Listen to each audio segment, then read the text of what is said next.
అంటే ఒక పర్సన్ చూసి మనం గ్రహించుకోవచ్చు. హ్మ్. కరెక్ట్‌గా ఏం జరిగిందో మనం చెప్పలేము గానీ, హ్మ్.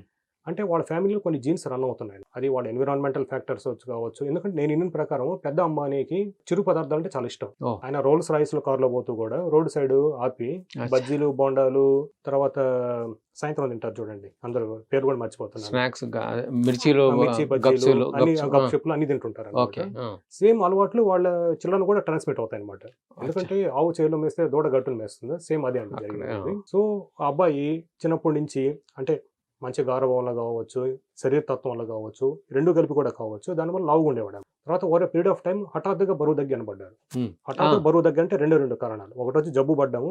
అచ్చా! రెండోదొచ్చి ఆపరేషన్ చేయించుకోవడం. ఓహ్! అది ఏదనేది ఎవరికీ ఇతిమిద్దంగా తెలీదది. ఓకే.